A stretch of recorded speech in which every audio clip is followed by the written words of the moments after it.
What is up, guys? Today we're taking a look at a few breakdowns, but mainly kind of looking at this idea of how to deal with someone who is really fed on the enemy team. This isn't like the magic answer, okay? You're not going to watch this and be like, oh yeah, of course, now I can trash everyone. It's not easy if someone on the enemy team is fed, but there are at least a few examples of things you can do, and it'll help your overall team fighting anyway. This again is in part brought to you by the lovely guys over at Pro Guides. A link for them will be down in the description below. So when someone is fed, there are really two ways we can deal with them. You either kill them first or fight when they aren't around. It's not really easy to do either, I guess, but those are the most common options you're going to have. This first fight is kind of somewhere in the middle-ish actually. Basically, as we roll it, I can see Darius is farming mid lane and Corki is sitting here all on his own. Darius is like 13-1 this game, so I don't want to go anywhere near him, and I decide to take the risk to grab Corki. Worst case, my team is here to back me up, but it's literally just trying to find a quick pick when someone is out of position. There is a team fight afterwards when they come in to stop us that we can take a little look at too. I kind of make a mistake at the start, but it's not major. Panther's about the only person on their team who isn't fed right now, so I'm not too worried about him ulting onto me, even though I probably shouldn't have stood right in the middle. The biggest thing this fight is positioning. When Darius flashes in, I just run downwards. Like, I don't even attack move. I don't finish Pantheon off. I just run to get some distance. I run this way especially because it's the furthest point away from Lux and I don't have my dash. I just used it, so I have to play safe. Even though splitting away from your team isn't always the best idea, they have nothing left to get onto me. That's why I go so aggressive after Darius. I know he has no flash, he can't get onto me, so it's my time to pump out some damage. Now this one is more common. It's them getting a little bit cocky, and this happens all the time in games really. It's a different game, but same situation. Darius is fed, and I'm not, just a poor little AD carry. The first thing to point out, I guess, is we're grouped now to make sure that they can't snowball us and dive us. This starts with Leona jumping in, and I'm just going to hit her a few times, try to punish her, but I don't commit. I'm actually looking at Darius right now off to the side. There are two things here. As they run backwards, we lose vision, but we also get vision of Ezreal near the dragon. This is a really big thing actually. I'm attack moving into the bush here, and because we have no vision, I'm about to run straight into it.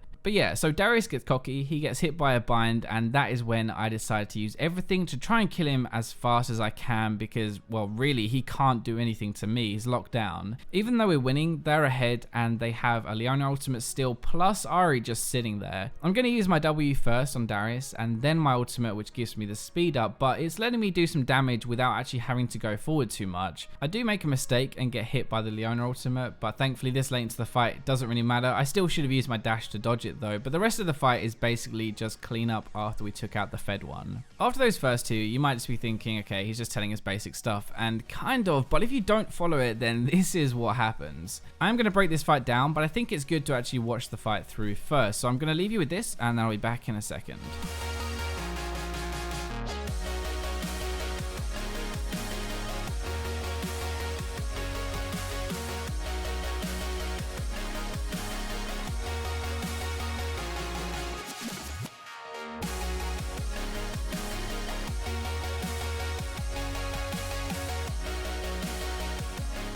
This starts off well, we're baiting them into Baron and the game is a little bit more even now, but Darius still has 15 kills, so I'm not going anywhere near him. As soon as they come in, I'm going to back up here. This gives me the most safety while also letting me do a ton of damage. I'm going to aim my ultimate at Pantheon first just to basically remove him from the fight. Like, he's coming to the middle of 5 people. I can't really auto him because he could just stun me with his W into follow up from the team, so it's safer if I stay away. I always say this, but walls are like AD carry's best friend. You can attack over them and people can't reach you. It's not like quite the same. I don't know if this really counts as a huge wall, but I'm using this here basically to do the same job. It lets me focus people while being really safe. The problem is this fight, we focus Pantheon and now Corki with his hook, and while it looks like we're kind of ahead, while we are kind of ahead, we're actually leaving Darius completely untouched this fight, and it is going to cost us. He executes Riven with his ultimate, which gets him the reset, like the passive that applies full stacks, and this is why you attack move. I right clicked on Corki Corki here while he was hooked so I could finish him off, but Thresh was late with his Flay and it meant that he got his Valkyrie off. Because I right clicked, I automatically move around the wall to get in range, and unfortunately before I can react I faceplant and Alistair Q, which gets me killed. It shows you how just like one mistake or the smallest thing can mess you up late game, but the point is basically if we all focus the Fed Darius like we should have, then we would have done much better anyway. Now I hope this helps your team fighting. Thank you again to Pro Guides. You can check out their website or their YouTube where they have some pretty cool videos. If you enjoyed, remember to like, subscribe, comment, share, but for now, as always, it's time for a little bit of the good old robots.